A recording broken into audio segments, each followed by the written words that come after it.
여러분 안녕하십니까? 수요 잡담 시간이 돌아왔습니다. 지난주까지는 우리가 신약성서 시대 전후에 일어난 사상적인 변화 또 종교적인 변화에 대해서 살펴봤습니다. 오늘부터는 이제 본격적으로 복음서에 사탄 또는 악마라고도 부릅니다. 사탄, 악마 그리고 그 부하들인 귀신이 어떤 모습으로 나타나는지를 살펴볼 겁니다. 첫 시간으로 마가복음부터 시작합니다. 여러분 기대 많이 하셔도 좋습니다. 여러분 안녕하십니까? 수요 잡담 시작하겠습니다. 오늘 사탄은 누구인가 10번째가 되겠습니다.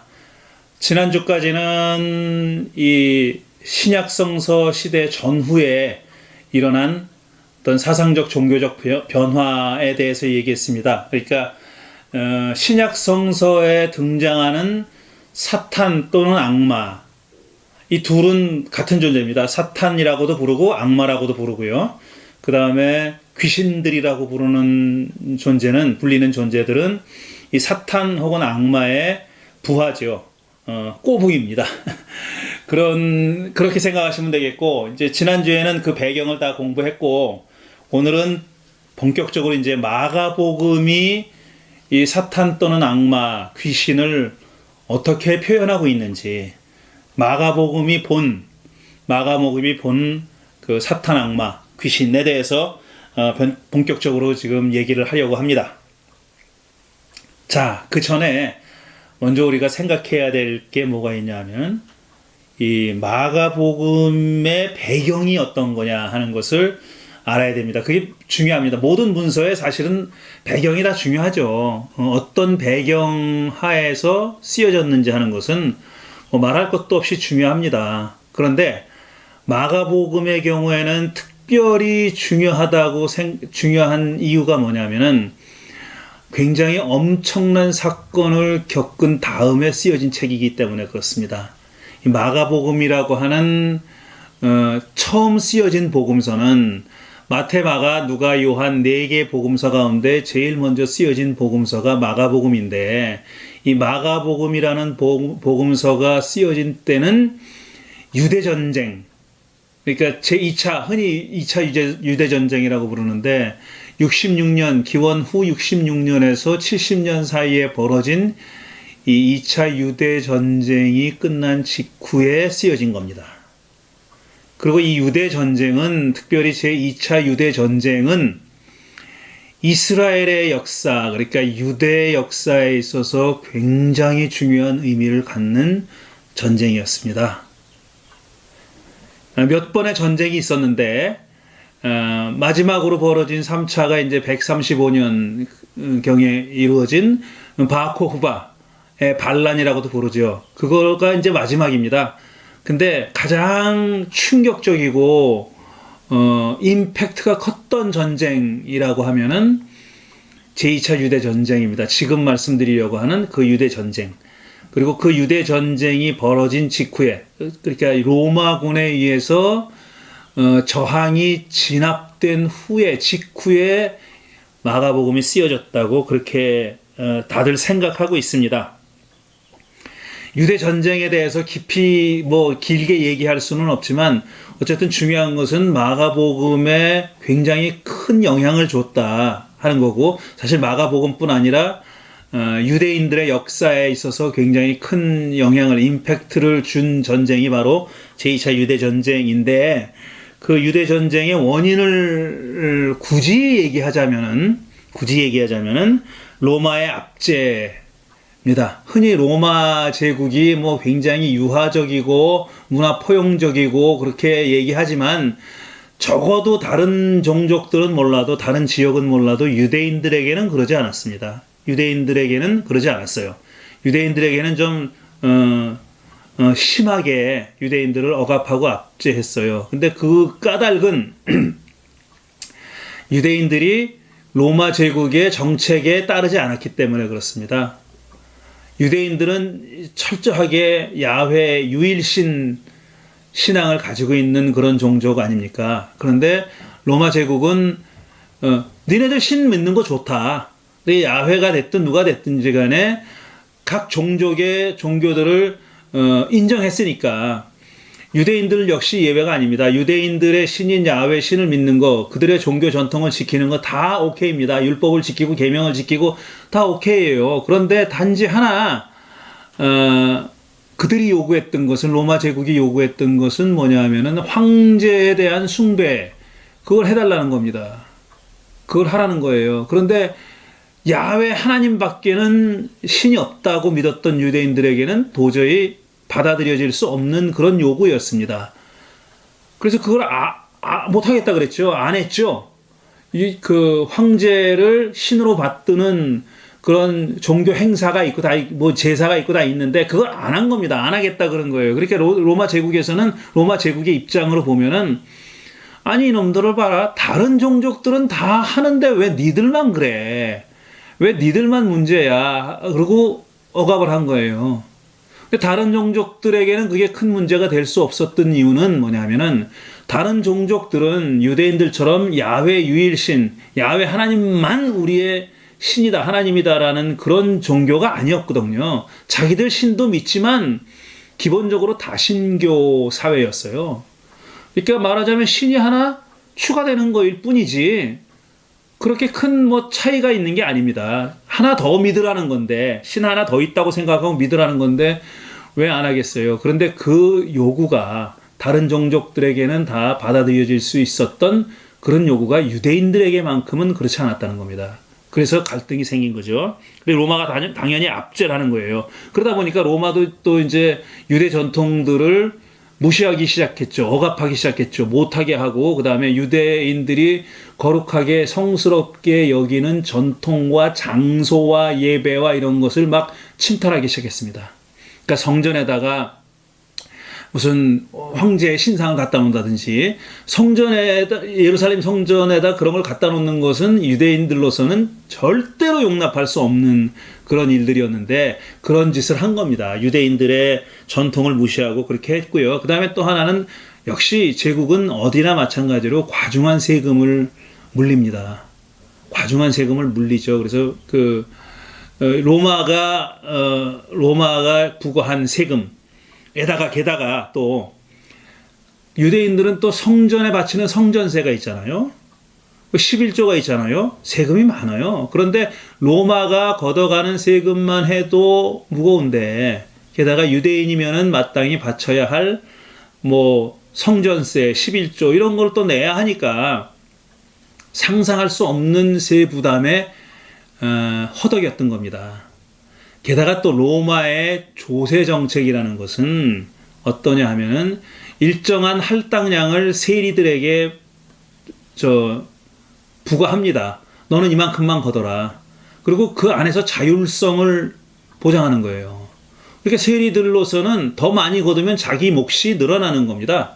그러니까 세리들이 더 가혹하게 민중들을 닥달하고 착취할 수밖에 없는 거죠. 그래서 세리들이 그렇게 횡포까지 부리니까 그 모든 것들을 부담해야 되는 일반 유대인들, 서민들, 민중들은 정말 생존하기가 어려울 정도로 그런 핍절한 어려운 삶을 살았습니다. 그래서 어떤 일이 벌어졌겠습니까? 무장투쟁 세력들이 점점 자라난 거죠. 무장투쟁하는, 흔히 우리가 젤롯당이라고, 열심당이라고 혹은 젤롯당이라고 부르는 그 무장투쟁 세력들이 점점 확대되고 있었습니다. 예수 시대에는 그게 그렇게 강한 힘을 가지고 있지 못했다고 합니다. 그러니까 기본 한 30년까지는 젤롯당 세력들이 그렇게 큰 힘을 가지지 못했는데, 마가복음이 쓰여졌을 때 그 직전, 그러니까 유대 전쟁이 일어나기 직전에는 그 젤롯당 세력들이 상당한 힘을 확보하고 있었죠. 그리고 무장투쟁을 곳곳에서 벌이기도 했고, 그 다음에 암살 작전 같은 것도 펼치기도 했고, 그래서 그들을 시칼이라고 부르는 거 아니에요. 시칼이 아니라 시칼이라고 부르는 사람들은 그 암살단이죠. 말하자면 그 젤롯당들 중에 일부라고 보시면 되겠습니다. 이렇게 로마의 압제와 거기에 협조하는, 로마의 지배에 협조하는 사두개파 사람들, 그 다음에 제사장들, 그 다음에 헤롯 당원들, 이 사람들이 제일 적극적으로 로마의 정책에 협조하는 사람들이었습니다. 우리로 말하면은 친일파 같은 사람들이었어요. 그러니까 그 사람들을 이제 앞세워서 로마가 유대인들을, 유대 민중들을 이렇게 압제한 겁니다. 그 억압한 거죠. 그래서 전쟁이 일어났잖아요. 그래서 일시적으로 지금 로마의 그 해방군이 일시적으로 들어갔을 때 그들이 제일 먼저 한 행동이 뭐냐면 채무증서를 불태웠다는 거 아니에요. 그러니까 빚문서를 불태운 겁니다. 그만큼 무거운 채무에 시달렸다는 것을 보여주는 거죠. 그런데 이렇게 돼서 전쟁이 일어났는데 66년에 일어나가지고 67, 66, 7, 8, 9, 4년 동안 전쟁이 지속됐어요. 결국은 어떻게 됐냐면 로마군이 예루살렘에 들어와서 공성전을 벌였죠. 그러니까 성에 못 들어오게 예루살렘이라는 데가 굉장히 천연의 요새지 같은 곳이거든요. 그렇지만 그 거대한 로마군을 막을 수는 없었죠. 그래서 결국은 함락되는데 그 전까지 이제 음식을 다 끄는 겁니다. 복음 못하게 안에서 갇혀 있던 사람들, 게다가 보통 예루살렘 주민은 그렇게 숫자가 많지 않은데 순례절에 찾아온 사람들이 많았다는 거예요. 순례절이 되면은 예루살렘은 정말 사람으로 넘칠 정도로 사람이 많았거든요. 그래서 추산하기로는 100만 명 이상의 사람들이 몰려들었을 거라 그러고, 그런 상황에서 이제 막힌 거예요. 포위하고 그냥 막아버린 거죠. 봉쇄해버린 거죠. 그러니까 그 안에서 사람들이 어떡하겠어요. 굶어 죽는 사람 많았고, 그래서 굶어 죽지 않으려고, 참 이 얘기는 하기 싫은 얘기인데 자기 자식을 잡아먹는 일까지 생겼다고 하는 요세푸스를 비롯한 역사가들의 기록이 남아 있습니다. 그렇게 처절하게 버티다가 결국은 70년에 함락이 되고, 거기 쳐들어간 로마군은 성전을 다 노획하죠. 성전에 있었던 보물들을 다 약탈해가고 성전을 불태우고, 로마 사람들이, 로마 군인들이 예루살렘에 있던 유대인들을 100만 명 가까운 사람들을 죽였다고 그런 기록이 있답니다. 수많은 사람들이 죽고, 그 다음에 그 이전에는 예루살렘에는 로마 군인이 주둔하지 않았어요. 그래도 존중하는 거죠. 예루살렘이라는 유대인들이 거룩하게 여겼던 곳에 자기들의 군대를 주둔시키지 않았는데, 이 70년 이후에는 군대도 주둔시키고 또 예루살렘에 유대인들이 못 살게 했습니다. 다 내쫓았어요. 그래서 본격적으로 유대인들의 디아스포라, 각지에 흩어져서 살게 된 그런 일이 본격적으로 벌어졌다고 하죠. 그렇게 됐습니다. 이런 일이 바로 제2차 유대전쟁이었어요. 66년에서 70년 사이에 일어났던. 그런데 마가복음은 이 유대전쟁의 끝무령 혹은 그 이후에, 그 직후에 쓰여졌다고 여겨집니다. 가장 먼저 쓰인 마가복음이 그러니까 유대전쟁의 현실을 가장 잘 반영하고 있다고 추측할 수 있는 거죠. 합리적인 추측이죠. 또 마태나 누가복음은 그로부터 한 30년경 후에 쓰여졌다고 보거든요. 그러니까 90년에서 100년 정도 사이에 쓰여졌다고 보는데, 그때는 이미 20, 30년이 흘렀으니까 유대전쟁에 대한 기억이 그만큼 흐려져 있었을 것이고 덜 반영돼 있다고 봐야 옳겠죠. 근데 마가복음은 그게 가장 짙게 반영돼 있다고 우리가 볼 수 있는 겁니다. 그래서 이렇게 봐야 됩니다. 우리가 마가복음을 읽을 때, 마가복음은 겉으로 드러난 것은 예수의 생애에 관한 이야기죠. 예수 시대에 관한 이야기예요. 그러니까 기원 후 30년경의 이야기입니다. 근데 마가복음이 쓰였을 때는 기원 후 70년이라고 보면은 그 갭이 40년 정도의 갭이 있어요. 40년의 갭은 작지 않은 갭입니다. 그러니까 마가복음 저자가 예수의 행적이라고, 예수의 말씀과 예수의 행동이라고 해서 기록된 내용들 가운데도 사실은 예수의 그 시대, 기원 후 30년의 시대적 상황을 반영하기도 했겠지만, 또 다른 한편으로는 자기가 복음서를 썼던 기원 후 70년, 가장 큰 차이는 그 중간에 유대 전쟁이 있었다는 겁니다. 그 유대 전쟁을 겪고 나서 마가복음이 기록됐으니까 유대 전쟁을 겪은 후의 상황이 어느 정도는 반영돼 있을 거라고 추측하는 것이 굉장히 합리적이다 이겁니다. 물론 그 둘을, 그러니까 30년과 70년을 무슨 칼로 두부 자르듯이 그렇게 잘라내기는 어려워요. 그렇게는 할 수 없어요. 그렇지만 우리가 이 마가복음을 읽을 때 반드시 염두에 꼭 둬야 하는 내용이 이거다는 말씀입니다.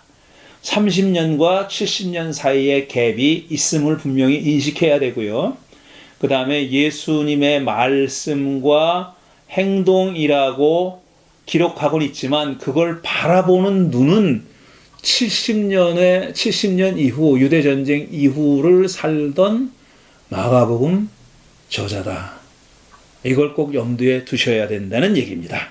그러니까 조금 더 구체적으로 얘기하자면, 조금 더 확실하게 얘기하자면, 마가복음 저자는 예수님의 이러저러한 행동과 말씀들이 70년 이후를 예언한 것으로 그렇게 이해했다고 보시면 되겠습니다. 실제로 예수님이 30년경을 사셨던, 기원 후 30년경을 사셨던 예수님이 40년 후에 일어날 유대전쟁을 미리 내다보고 예언했는지 안 했는지는 모릅니다. 근데 아주 보수적인 학자들 가운데는 분명히 그랬다. 예수님은 뭐 전지전능한 하나님의 아들이니까 앞으로 미리 일어날 일을 다 미리 내다보고 말씀하셨다, 예언했다라고 보는 사람도 있지만 대부분의 학자들은 그렇게 보지 않죠. 그렇게 쓰여져 있는 대목들은 마가의 시선이, 마가의 관점이 반영된 서술이라고 본다는 겁니다. 뭐 들으시는 여러분이 어느 편을 선택하셔도 좋아요. 어느 편을 선택하셔도 좋은데 분명한 것은 뭐냐면 예수님이 미리 내다보셨든 아니면 마가가 40년 후에 자기의 시각으로 썼든 간에 지금 우리가 가지고 있는 복음서에 들어있는 내용들은 70년경의 상황이 반영되어 있는 그런 서술로 읽어야 된다 하는 겁니다. 그렇다고 해서 그렇다고 진짜 예수님이 하신 말씀이나 하신 행동은 그럼 여기 없다. 그래서 전부 다 마가가 다 이제 자기가 나중에 작성한 거다. 이런 뜻은 아니에요. 그런 말씀이 아니라 그 사건이나 예수님의 말씀을 바라보는, 해석하는, 이해하는 시선이, 관점이 그렇다는 얘기입니다. 제가 그거를 강조해서 말씀드립니다. 여기 이 정도로 얘기하고요. 그 다음에 이 복음서가 우리가 가지고 있는 예수님에 대한 기록의 전부인가? 그렇지는 않습니다.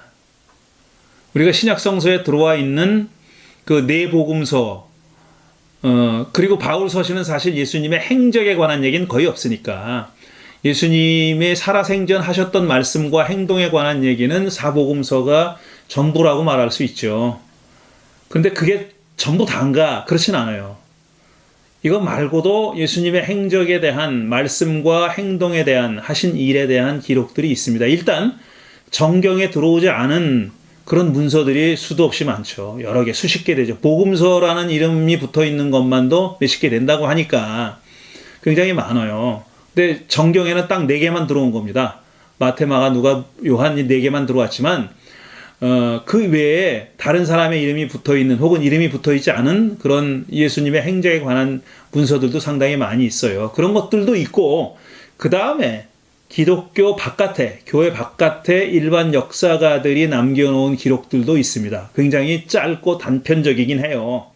단편적이고 짧지만 그런 기록이 분명히 있습니다. 그러니까 이런 것 저런 것들을 보면 예수라는 분이 실존했다는 것은 우리가 뭐 의심할 수 없는 사실이라고 볼 수 있고요. 예를 들어서 유대인이었다가 나중에 로마로 귀화한 요세푸스라고 하는 사람이 있죠. 요세푸스도 사실 그 로마식으로 이름을 바꾼 건데 원래 유대 이름은 따로 있죠. 뭐 유다 뭐 썸띵인가 제가 기억을 못 하겠습니다. 근데 요세푸스가 남겨놓은 기록이, 큰 기록이 있죠. 유대 전쟁사, 유대 역사, 유대 고대사, 이 두 가지의 그 방대한 저작이 있는데 그 요세푸스도 예수에 대해서 남겨놓은 기록이 있고요. 그 다음에 로마 역사가인 타키투스도 역시 예수에 대해서 남겨놓은 그런 기록이 있습니다. 근데 이 요세푸스나 타키투스나 말할 것 없이 굉장히 예수와 예수의 그룹, 제자들, 그들의 운동에 대해서 굉장히 적대적입니다. 우호적으로 보지 않아요. 적대적이고 그 다음에 또 한 걸음 더 나아가서 굉장히 조롱조의 그런 기록을 남겨놨습니다. 그러니까 어떤 객관적인 그 보도라고 볼 수는 없는 겁니다. 물론 역사 기록에 완전한 객관이라는 건 있을 수 없지만 그래도 객관을 추구하는 그런 경우는 있잖아요. 균형을 잡으려고 하는 그런 역사 서술도 있는데 이 요세푸스나 타키투스를 비롯해서 교회 바깥에서 기독교 바깥에서 예수에 대한 기록을 남긴 자들은 예외 없이 굉장히 적대적이고 그 다음에 조롱조의 그런 기록을 남겼다는 얘기입니다. 그래서 그들이 말하는 것 중에서 의미 있는 대목을 그 구절을 하나 얘기하자면 예수와 그의 추종자들의 운동을 어떻게 기록하자면 최근 유대에서 벌어진 소요사태라고 기록합니다. 그러니까 예수님의 행동과 또 예수의 제자들이 한 일을 소요사태라고 본 거예요. The recent troubles in Judea 이렇게 썼어요. 트러블이래요. 트러블. 그러니까 소요사태죠. 말썽이 일어난 거예요. 말하자면 질서를 해치고 질서를 위협하는 그런 평화를 위협하는 그런 행동이었다라고 판단한 겁니다. 그렇게 평가한 거예요. 트러블이라고, 소요사태라고, 소요라고. 그러니까 이제 예수님과 그 제자들의 운동을 이 교회 바깥에서 어떤 시선으로 바라봤는지 하는 것을 엿볼 수 있는 그런 기록이라고 볼 수 있겠습니다. 그러면 가장 궁금한 것은 뭐냐면, 자, 예수님 이후에 이제 사도행전도 기록이 있고 바울 얘기도 있지만 70년 유대 전쟁이 일어날 때까지 예수 운동이 활발히 벌어졌다고 봐야 됩니다. 그러니까 바울은 이미 40년경부터 선교를 시작했잖아요. 기원 후 40년 어느 때 정도부터 빨리 보는 사람들은 뭐 30년 기원 후 30년 말경부터 시작했다고 보는 사람도 있어요. 그런데 본격적으로 선교 활동을 시작한 거, 그러니까 이방 사람들에게 비유대인들에게 복음을 전하는 활동을 시작한 게 40년경부터고 70년이면 이미 한 30년 동안 그런 일이 벌어졌고요. 비단 사도 바울뿐 아니라 많은 사람들이 예수 운동을 펼쳤고 이른바 바울처럼 선교, 예수 운동을 확장시키는 일들을 했습니다. 그래서 이 교회 바깥의 역사가들이 그를 적대시한 거고 그 운동을 적대시했고 그 다음에 소요사태라고 묘사한 거죠. 그게 분명히 로마 제국으로서는 달가운 일은 아니었었어요. 물론 그들은 예수 운동을 유대교의 한 분파라고 생각했습니다. 물론 유대교 안에서도 그랬어요. 유대교 안에서 바리새파 사람들이나 이런 사람들도 나중에 랍비 유대교로 발전하게 된 그 초기 유대교에서도 그 새로운 어떤 종파, 자기들과 상관없는 종파가 탄생했다고 보지는 않았어요. 유대교의 한 일파인데 굉장히 급진적이고 개혁적인 일파라고 생각했던 것이고, 심지어는 예수 운동을 했던 예수의 제자들조차도 자기들이 기독교인이다, 이제부터 나는 유대교인이 아니다, 이렇게 생각하지 않았어요. 자기들도 여전히 유대인이고 유대교인인데 우리는 유대교를 새롭게 하는, 근본적으로 새롭게 하는 그런 운동을 벌이고 있다라고 생각했겠죠. 물론 그게 정도의 차이는 있었을 거예요. 개인마다 정도의 차이는 있었겠지만 분명히 그랬습니다. 그런데 이 유대 공동체 안에 속해 있다고 여겼던 예수 공동체가 유대 전쟁에 대해서 어떻게 생각했느냐, 유대 전쟁에 적극적으로 참여했느냐 안 했느냐 하는 것은 우리가 알 수 있어요. 예수 운동은, 예수의 후계자들은 유대 전쟁에 적극적으로 참여하지 않았습니다. 그러지 않았어요. 그러니까 쉽게 얘기하면 젤롯당 운동에 가담하지 않았습니다. 그러니까 젤롯당으로 봐서는 예수 운동이 적어도 우호적이지는 않았어요. 심지어는 적대적으로 본 사람들도 있고, 그래서 복음서가 젤롯당을 그렇게 썩 좋은 시각으로 바라보는 건 아닙니다. 예수의 12제자 가운데도 젤롯당 유다라는 사람이 있었고 가롯 유다가 그 중에 한 사람이라고 보잖아요. 그런데 그 가롯 유다에 대해서 우호적이지 않죠. 당연히 우호적이지 않죠. 예수를 팔았다는 것 때문에라도 그렇지만 제가 언젠가 말씀드렸을 거예요. 짠하게 애잔하게 본다. 유다를 애잔하게 본다고 얘기했어요. 그 초대교회는 애잔하게 본다는 그런 시각도 있지만 근본적으로 그의 노선을 지지하거나, 그러니까 무장투쟁의 노선을 지지하거나 그걸 함께 하거나 그러진 않았습니다. 그건 확실합니다. 예수님도 그랬고 예수를 따랐던 그 이후의 제자들도 마찬가지예요. 그래서 유다는 결국 자기 목숨을 스스로 끊고 말았던 겁니다. 유대 전쟁에 그렇게 깊이 관여하지 않았습니다. 거의 표현이 좀 적절할지 모르지만 나 몰라라 했다고 보는 것이 맞을 거예요. 그럼 왜 그랬느냐 하는 겁니다. 왜 그랬느냐? 이거는 추측할 수밖에 없는데, 추측은 이렇게 추측할 수 있습니다. 왜냐하면은 예수님이 이제 회개하라, 하나님 나라가 가까이 왔다고 그렇게 선포하면서 시작하셨잖아요. 그리고 예수님에게 있어서 하나님 나라라는 것은, 새로운 세상이라는 것은 곧 일어날 어떤 것이었어요. 그래서 어떤 경우에는 심지어 그대들 가운데서 그 나라가 오는 것을, 인자가 다시 오는 것을 죽기 전에 볼 사람도 있다라고 말했을 정도로 그렇게 임박했다고, 하나님 나라가 임박했다고 믿으셨습니다. 그리고 제자들도 당연히 그렇게 믿었죠. 그렇게 믿었죠. 그러니까 유대 전쟁이라고 하는 로마의 압제에 대한 저항 운동을 상대화해서 봤다라고 추측할 수 있는 겁니다. 그게 그렇게 중요한 게 아니었다는 거죠. 그러니까 그 전쟁이 일어나는 것을 보고 그런 걸 목격하고 나서 이 사람들은 어떤 생각을 하냐면, 역시 이제는 끝이 다가왔구나. 마지막 때가 다가왔구나. 전쟁과 전쟁의 소식이 계속 이어지고 기근이 이어지고 이런 게 다 유대 전쟁에서 벌어진 일이지 않습니까? 근데 그런 일이 실제로 벌어지는 걸 보고 예수님이 하신 말씀을 떠올렸던 거죠. 이게 마지막 때가 가까웠다. 이건 우리가 피할 수도 없고 우리가 막거나 댕길 수 있는 일이 아니다. 끌어당길 수 있는 일도 아니고 물리칠 수 있는 일도 아니고, 이건 역사의 필연이고 우리가 겪어야 할 일이다. 그러니까 거기에 대해서 저항하는 것은 그렇게 의미 있는 일이 아니다라고 그렇게 믿었을 가능성이 있다는 겁니다.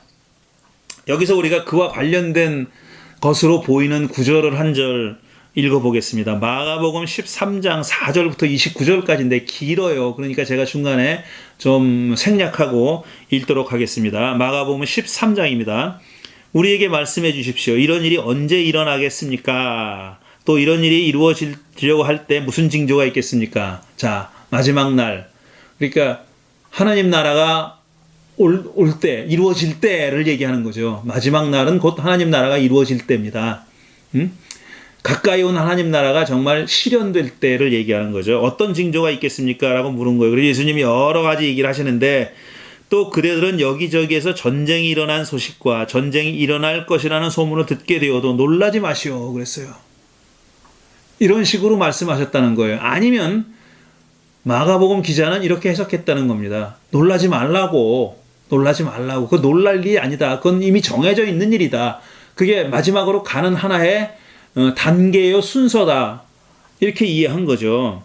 이런 일이 반드시 일어나야 합니다. 그러나 아직 끝은 아닙니다. 끝은 아니래요.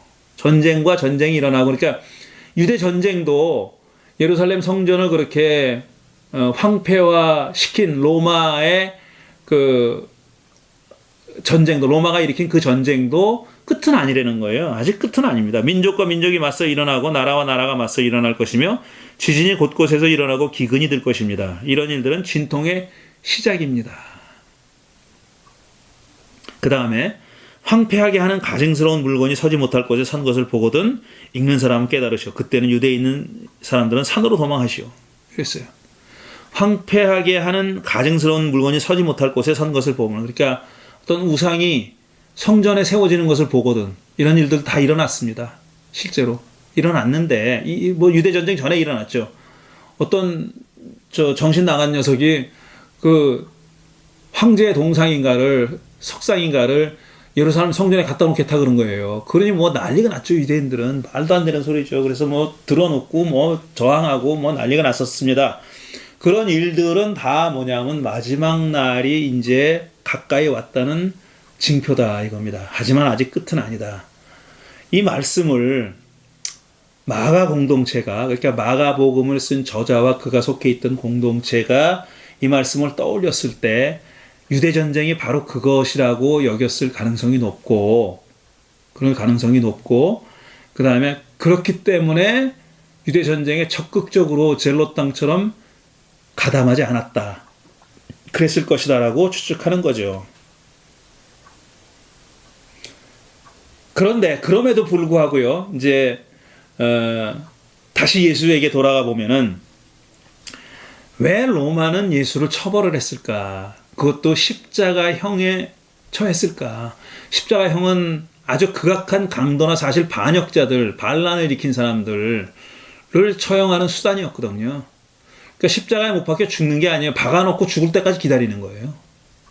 못 박는다고 바로 죽는 게 아니에요. 굉장히 괴로운 오랜 시간을, 긴 시간을 고통을 겪다가 서서히 죽어가는 거거든요.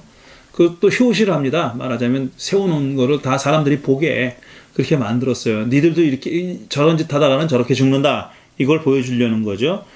왜 로마는 예수를 죽였을까? 이건 참 근본적인 질문입니다. 수많은 사람들이 긴 세월 동안 계속 물어왔던 질문이기도 하죠. 게다가 그들은 명패에다가 유대인의 왕이라고 박아가지고 죽였어요. 유대인의 왕이라는 거예요. 그게 흔히 뭐 조롱조다고 생각하는데 그렇다고 보진 않습니다. 유대인의 왕이라는 것은 그야말로 반역을 한 사람이라는 거예요. 문자 그대로 보면은 유대인의 왕을 자처했다는 거예요. 유대인의 왕이 어디 있습니까? 지금 로마의 식민지인데, 제국인데, 총독도 로마에서 파견한 그런 총독이 다스리는데 유대인의 왕이 어디 있어요? 그런데 유대인의 왕이라고 자처했다고 봤고, 그 다음에 유대인의 왕, 이놈은 유대인의 왕이다. 유대인의 왕을 자처했다라고 명패에 그렇게 박은 거란 말이에요. 그러니까 유대인의 왕이라고 본 겁니다. 다시 말해서 예수를 반역을 했거나 반역을 할 위험이 농후한 사람이라고 보고 처형한 거죠. 그렇게 평가한 겁니다. 근데 이거는 복음서에도 분명히 그렇게 기록되어 있고, 유대인의 왕이라는 그 명패가 있었다고 기록하고 있고, 그 다음에 아까 말씀드린 대로 그 최근에 일어난 소요사태라는 말로 외부의 역사가들이 표현했다고 했지 않았습니까? 그런 걸 보면은 사실 로마 제국도, 적어도 이 로마의 총독도, 빌라도도 예수와 예수의 운동을 위험하다고 본 것만은 사실인 것 같아요. 그렇게 보는 것이 합리적입니다. 십자가형은 그런 사람들에게나 내리는 형벌이었고요. 그러니까 이 모든 것들을, 그러니까 예수가 십자가형을 당했다, 그건 죽었다, 예수가 어떤 성격의 활동을 했는지를 보여주는 거고, 그 다음에 명패가 유대인의 왕이라고 적혀 있었다. 이거 역시 예수를 로마 제국이 어떤 시각으로 바라봤느냐 하는 것을 보여주는 거고요. 그 다음에 이렇게 한 거를 보면은 로마 제국이 그를 어떻게 평가했는지 알 수가 있는 거고, 그 다음에 이것이 역사적인 팩트다, 사실이다 라고 우리가 추정해도 무리가 없는 겁니다. 객관적인 사실만 가지고 보면은 그렇게 해석하는 것이 맞는다는 거예요. 그런데 말이죠. 그런데 마가복음에도 이렇게 쓰여 있어요. 마가복음에도 이렇게 전하고 있어요. 유대인의 왕이라든지 뭐 십자가형은 모든 복음서나 모든 그 신약성서 문서들이 다 공히 인정하는 거고요. 십자가형을 당했다. 예수님이 crucifixion, 십자가형을 당했다는 것은 공히 인정하는 거고. 그러면은 왜 복음서는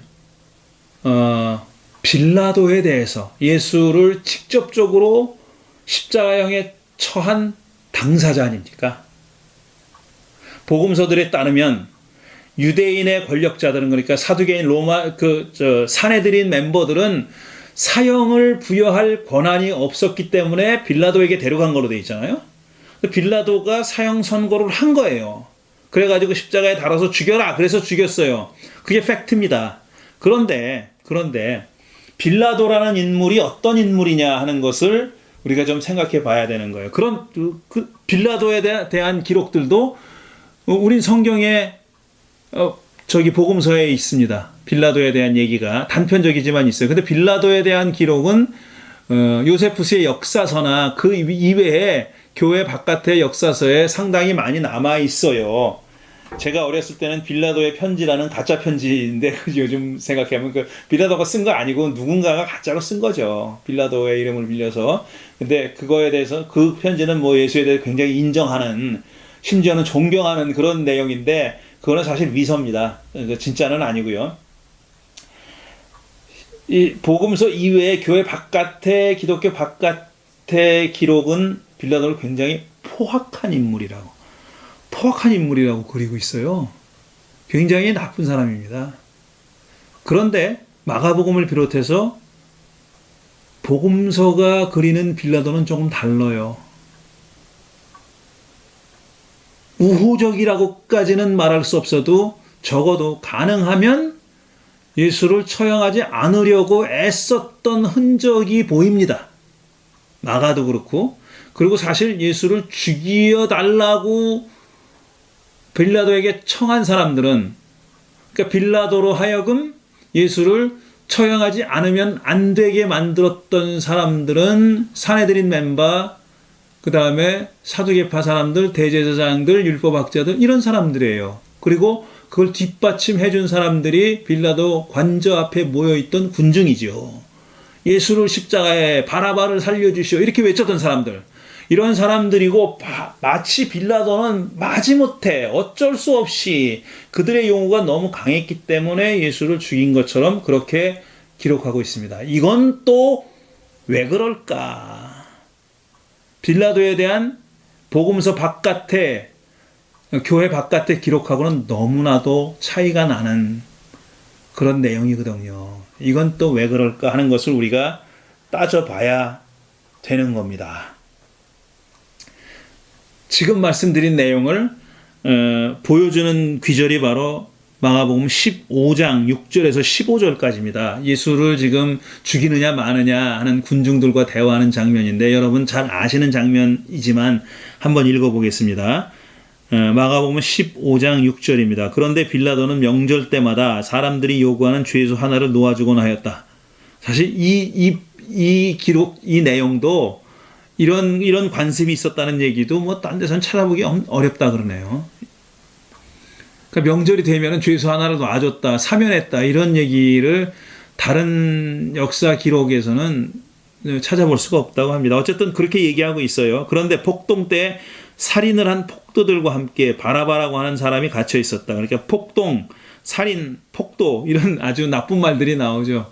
근데 사실 이 사람은, 바라바는 그러니까 로마 제국에 반란을 했던 젤롯당 비슷한 사람이었을 가능성이 많다고 추측하는 것도 무리가 아니죠. 그럴 수 있습니다. 왜냐하면 일반 강도를 십자가에 달아서 죽이지는 않았거든요. 이 강도라고 불렀지만 레스타이라고 불렀지만 사실은 강도라기보다는, 그러니까 뭐 무기를 가지고 생명을 위협하면서 아니면 죽여가면서 물건을 뺏는 사람이라기보다는 반로마 투쟁을 한 사람이었을 가능성이 높죠. 그래서 무리가 올라가서 자기들에게 해주던 관례대로 해달라고 빌라도에게 청하였다. 빌라도가 말하기를 여러분은 내가 그 유대인의 왕을 여러분에게 놓아주기를 바라는 거요. 자, 지금 빌라도는 예수를 유대인의 왕이라고 부르고 있어요. 빌라도가 만들어낸 호칭일까요?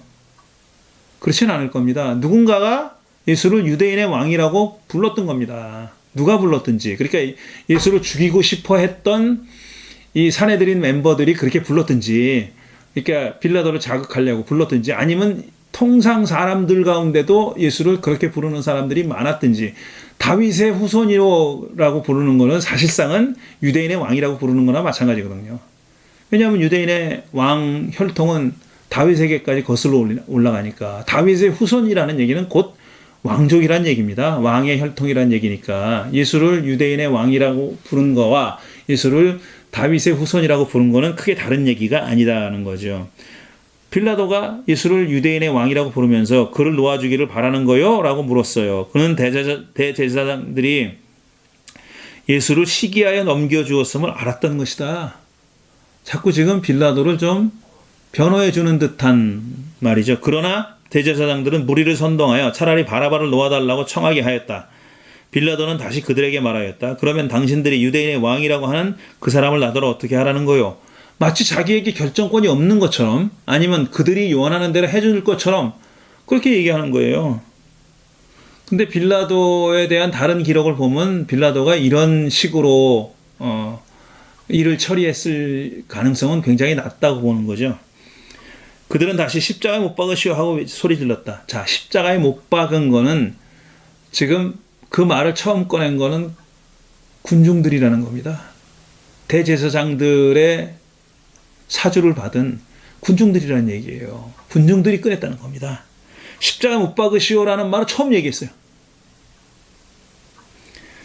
빌라도가 그들에게 말하였다. 정말 이 사람이 무슨 나쁜 일을 하였소? 지금 마치 빌라도는 예수가 나쁜 일을 했다고 인정하지 않는 것처럼 그렇게 들리지 않습니까? 그러니까 빌라도를 자꾸 옹호해 주는 거예요. 달리 말하면 빌라도가 예수의 죽음에 관련이 없다거나 아니면은 직접적으로 책임이 없다고 말하는 것처럼 들리죠. 그렇게 들리죠. 그들은 더욱 크게 십자가 못 박으시오 하고 소리 질렀다. 그리하여 빌라도는 무리를 만족시켜 주려고 바라바는 놓아주고 예수는 책찍질을 한 다음에 십자가에 처형당하게 넘겨주었다. 이렇게 돼 있어요. 그러니까 마가가 지금 예수님이 십자가에 달려 죽게 된 경위를 이렇게 설명하는 겁니다. 요약하면 빌라도는 가능하면 십자가형을 안 하려고 했는데 대제사장들을 비롯한 유대교 권력자들과 그들의 조종을 받은 군중들이, 관저 앞에 몰려있던 군중들이 강하게 요구했기 때문에 할 수 없이 빌라도가 예수를 십자가에 달아 죽인 것처럼 그렇게 서술하고 있는 겁니다. 유대인의 왕이라고 불렀고 빌라도 입에서도, 그리고 십자가에 달려 죽이라는 말이 군중들 입에서 나오게 됐다는 거죠. 그러니까 마가복음의 빌라도는 이렇습니다. 유대교 권력자들과 군중들이 두려워서 자기는 죄가 없다거나 아니면 그런 극형을 당할 만큼 죄를 짓지 않았다고 생각했던 예수를 십자가에 달아 죽인 자, 그에게 십자가형을 내린 자. 그러니까 이렇게 되면은요, 예수가 십자가에 달려 죽게 된 것이 유대와 유대인들과 로마 사람들의 갈등이 아니라, 그 갈등 때문에 그렇게 된 게 아니라, 그러니까 로마가 예수를 직접적으로 위협이라고 생각해서 예수를 죽였다기보다는 그게 아니라 내부 싸움이었다. 유대인들 안에, 유대인들 간에, 유대인들의 서로 다른 파들 사이에, 다른 그룹들 사이에 벌어진 내부 갈등의 결과였다. 다만 십자가형에 처하는 것은 그들의 권한 밖이었기 때문에 빌라도의 손을 빌어서 그렇게 했다 라고 읽을 수밖에 없게 된다는 겁니다. 그런데 여기서 한 걸음 더 마가는 그렇게 지금 서술하고 있는 겁니다. 예수의 십자가상의 죽음에 실질적인 책임을 져야 될 사람들은 유대교 권력자들이다. 대제사장들과 율법학자들과 산헤드린 멤버들이다. 그리고 실제로 그 제사장의 집에 예수님이 잡혀서 겟세마네 동산에 잡혀서 끌려간 데가 대제사장의 집들이지 않습니까? 거기서 사형 선고를 해요, 자기들이. 단지 그걸 집행을 못 하는 거예요. 그래서 빌라도의 관저로 끌고 갔다는 거 아닙니까? 그러니까 사형 선고는 어디서 내려졌냐 하면은 그들이 내린 거예요. 유대교 권력자들이 내린 겁니다. 그렇게 서술되어 있어요. 그러니까 마가복음은 예수의 죽음의 실질적인 궁극적인 책임을 로마 제국이 아니라 유대교 권력자들에게 돌리고 있는 겁니다. 그런데 마가는 이 복음서를 잘 읽어보면은 그런 내부적인 갈등, 그룹과 그룹 간의 갈등이잖아요. 그러니까 예수의 제자들과 당시 유대교 권력자들 사이의 갈등이에요, 이거는. 그게 예수 시대를 반영하는 건지, 아니면 마가 저자의 시대를 반영하는 거인지는 우리가 더 물어볼 여지가 있습니다. 둘 다 그랬을 수도 있어요. 둘 다. 그런데 사실 예수 시대에는 그러지 않았는데 마가의 시대에 그런 갈등이 더 첨예화됐다고도 짐작할 수 있어요. 그것도 가능해요. 그게 맞다는 얘기가 아니라 그것도 가능해요. 가능한데 어쨌든지 간에 뭐 어떻게 됐든지 간에 지금 갈등의 양상은 로마 대 유대가 아니라 유대 안에서 예수의 그룹과 그 다음에 당시 유대교 권력자들 간의 갈등과 투쟁으로, 싸움으로 그렇게 그려지고 있는데, 마가는 그거를 인간 집단 대 인간 집단의 갈등이라고 보지 않고, 그렇게만 보지 않고 어떤 선과 악의 우주적인 전쟁, 우주적인 갈등으로 해석했습니다. 그렇게 해석했어요. 왜 그렇게 됐느냐 하면은 짐작할 수 있죠. 예수님이 선포하신 하나님의 나라라는 것이 어떤 우주적인 새로운 세상을 얘기하는 거예요. 유대교 안에서 일어나는 일이 아닙니다. 유대인들 간에 일어나는 작은 어떤 그 갱신 운동이 아니에요. 예수님은 그 하나님 나라라는 것을 그런 전적으로 새로운 세상, 하나님이 직접 통치하는, 유대인들만 통치하는 게 아니라 온 세상을 보편적으로 우주적으로 통치하는 새로운 하나님의 통치가 이루어지는 새로운 세상이라고 봤잖아요. 그런데 지금 예수는 또 그런 일을 일으키기 위해서 오신 분이고, 그런데 그 예수를 잡아 죽였어요. 로마가 죽인 것처럼 보이지만 마가의 해석에 의하면 유대인들이 죽인 겁니다. 유대 권력자들이 죽인 거예요. 그러면은 그런 새로운 세상을 가져올 분을 죽인 그들은 그런 국지적인 유대 사회 안의 악의 세력이 아니라 온 우주적인 악이다. 이렇게 해석한 겁니다. 그래서 그들이 진짜 악마와 사탄과 그렇게 연결돼요. 마가복음이 그러니까 악마, 귀신, 사탄이라고 표현하는 그런 이야기들의 심중에는 이들을 생각하고 있다는 거예요. 유대 권력자들. 그러니까 범위를 좁힌 게 아니라, 악의 범위를 그대로 집중시킨 게 아니라, 이들을 이렇게 보는 그런 그 지금 눈에 보이는 악의 세력이 사실은 거대한 사탄의, 악마의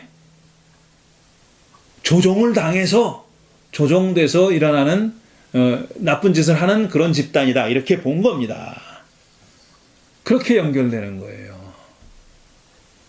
그러니까 지금 사실 결론적인 얘기를 좀 먼저 좀 그 스포일러지만 얘기하자면은, 악마, 마귀, 사탄 이런 존재들이요, 시대에 따라서 얼굴이 다릅니다. 예를 들어서 마가는 이렇게 보잖아요. 근데 마태와 누가는 조금씩 달라요. 또 그게 악마가 어떤 자들이냐, 악마가 어떤 짓을 하느냐, 악마를 구현하고 있는, 실현하고 있는, 인간 세상에서 실현하고 있는 세력과 모습이 누구냐를 마가와는 좀 달리 본다는 거예요. 그러니까 다시 말하면 악마나 사탄이라는 것은 굉장히 플렉서블합니다.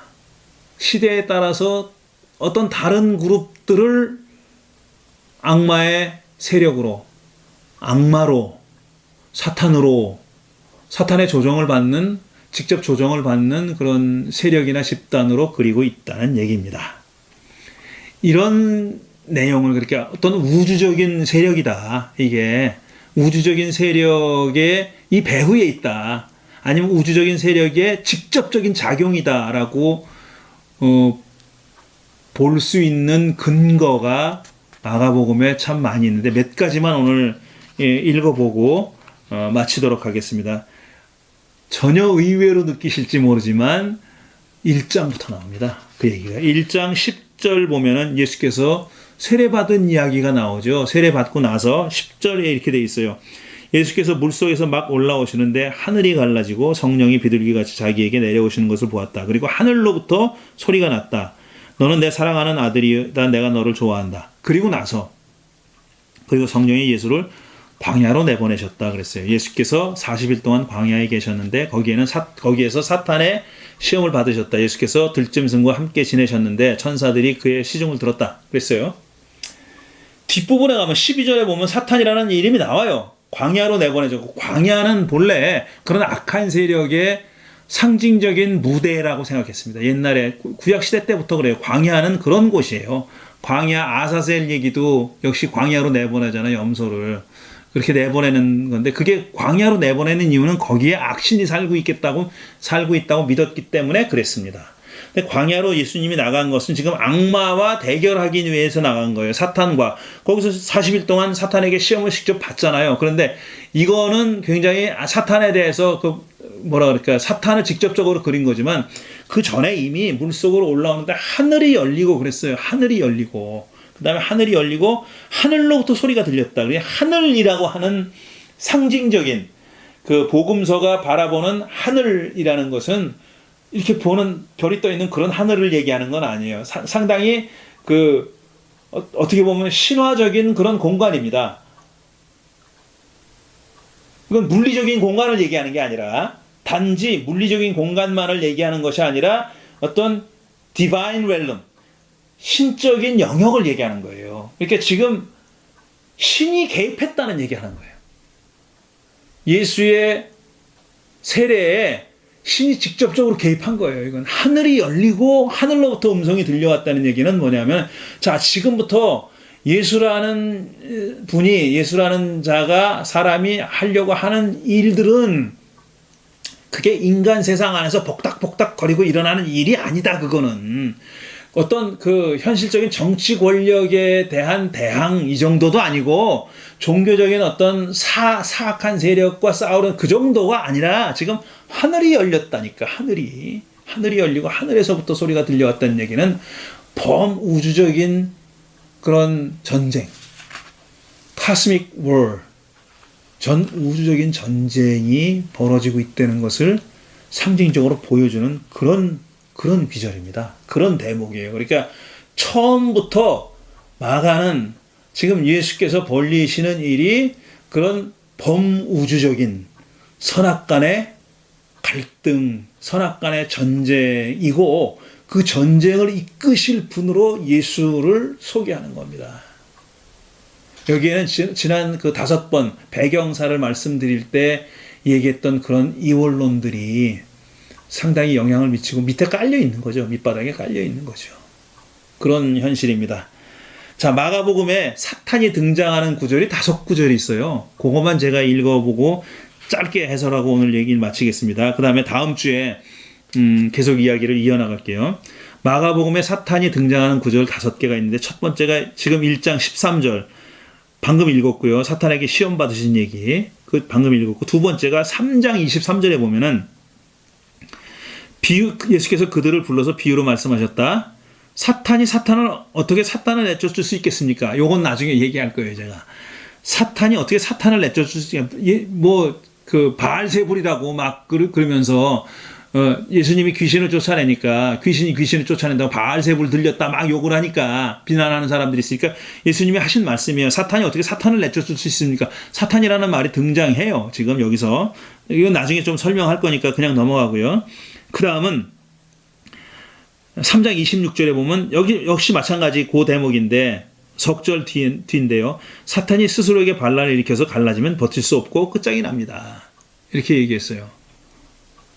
요거 굉장히 흥미로운 구절입니다. 바알세불 얘기 나오고 예수님이 사탄이 들려가지고 마귀 들려서 마귀를 쫓아낸다 그러니까 예수님 그게 말이 되냐? 서로 나라가 싸우면 그게 되냐? 집안이 집안 안에서 이렇게 싸우면은 그 집안이 서겠느냐? 이런 설명을 하시죠. 그 얘기고요. 그 다음에 네 번째가 길가에 뿌려지는 씨 뿌리는 사람의 비유, 씨앗의 비유에서인데 길가에 뿌려지는 것들이란 이런 사람들입니다. 그들이 말씀이 뿌려졌을 때 그들이 말씀을 듣기는 하지만 바로 사탄이 와서 그들 속에 뿌려진 말씀을 빼앗아갑니다. 이렇게 얘기했어요. 사탄이 와서 빼앗아간다 그랬어요. 뿌려졌어요. 말씀이 뿌려졌는데 듣기는 한다는 거예요. 하지만 사탄이 와서 뺏어간다. 이렇게 말씀하신 거고요. 그 다음에 마지막으로는 베드로에게 하신 말씀이죠. 순환에 대해서, 순환과 부활에 대해서 예고했는데 그러지 말라고 그러니까 베드로가 막 꾸짖죠. 예수를 꾸짖어요. 감히. 그 동사가 꾸짖는다라는 말이잖아요. 거칠게 그것도 폭력적으로, 거의 폭력적으로 그렇게 한 겁니다. 그냥 예수님 그러지 마세요. 무슨 말씀, 이 정도가 아니에요. 거긴 지금 베드로가 분기탱천해가지고 예수를 거의 그냥 폭력을 행사할 그런 직전까지 간 거예요. 그때 예수께서는 돌아서서 제자들을 보시고 베드로를 꾸짖어 말씀하시기를 사탄아 내 뒤로 물러가라. 나는 하나님의 일은 생각하지 않고 사람의 일만 생각하는구나. 그렇게 말씀하셨어요. 베드로 저는 이거를 지금 존댓말로 가져오지 않았어요. 제가 다른 구절들은 앞에 읽은 구절들은 존댓말을 심지어는 예수가 빌라도에게 존댓말을 한 걸로 그렇게 가져왔어요. 표준 세번역을 존댓말로 바꿨습니다. 예수님이 군중들이나 제자들이나 다른 사람에게 말씀하셨을 때는 하대하지 않았을 거다. 그래서 존댓말로 바꿨습니다. 이 사람들한테는 존댓어라는 게 없으니까. 그렇게 바꿨는데 지금 이 귀절은 제가 그냥 가져왔어요. 존댓어를 안 써요. 그 말은 무슨 말이냐면 지금 이 말을 눈앞에서 듣는 존재는 베드로지만 베드로가 그렇게 말렸고 그 다음에 그에 대해서 그 베드로에 대해서 예수님이 하신 말씀이지만 사실상 예수님은 베드로 안에 있는 사탄에 대해서 말씀하신 거잖아요. 그래서 사탄아 내 뒤로 물러가라 그런 거예요. 지금 이 말을 듣는 사람은 베드로가 아니라 사탄이라고 저는 그렇게 본 겁니다. 그러니까 베드로 안에 사탄이 있다고 생각한 거예요. 이런 사탄이 나중에는 가룟 유다 안에 들어갔다라는 말을 또 복음서가 하고 있잖아요.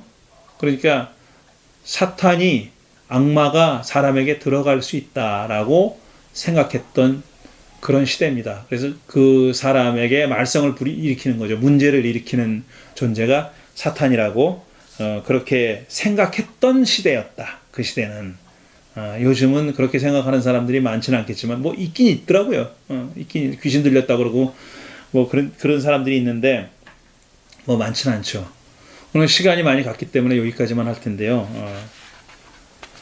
자, 오늘 한 얘기는 이런 겁니다. 그러니까 유대전쟁과 마가복음은 뗄 수 없이 연결되어 있고 유대전쟁의 영향이 많이 반영되어 있습니다. 마가복음서에. 그거는 사실상 마가 저자의 시대상과 마가 저자의 시각이 많이 반영되어 있는 거예요. 그렇다고 해서 그가 마음대로 예수의 말씀이나 언행을 자기 마음대로 고쳤다 이런 얘기는 아니에요. 그런 얘기는 아니에요. 그거를 자기 시각으로 바라봤다는 겁니다. 자기 시각으로 바라봤는데 바라보고 적은 게 우리가 가지고 있는 마가복음서라는 복음서고요. 근데 이 마가복음을 포함해 가지고 우리가 가지고 있는 복음서가 다 예수를 빌라도에 의해서 십자가 처형을 당한 분이라고 기록되어 있어요. 그런데 각 복음서마다 당시의 유대교 권력자들의 역할에 대해서는 조금씩 다르게 설명합니다. 제가 나중에 다른 복음서를 볼 때 마태와 누가복음을 볼 때 분명히 말씀드리겠지만 조금 다르게 얘기해요. 지금 마가복음의 케이스는 그들에게 책임을 지웁니다. 결국은 예수를 십자가에 못 박은 것은 판결은 빌라도가 내렸을지언정 그 자들이 한 거다. 그 자들이 실질적인 주인공이다. 예수를 십자가에 못 박은 주인공이다라는 게 마가의 시각이에요. 마가의 관점입니다. 마가의 해석이에요. 예수 사건에 대한, 예수의 십자가 사건에 대한 마가의 해석인데, 근데 한 걸음 더 나아가서 마가는 그것을 그들을 우주적인 악의 세력의 어떤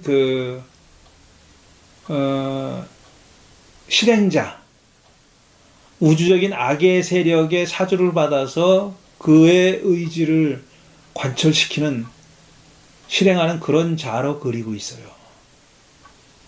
그 말은 무슨 말이냐면은, 결론부터 미리 말씀드리는 건 그렇지만, 지금 이 마가 공동체는 유대교 내부에서 사탄을 본 겁니다.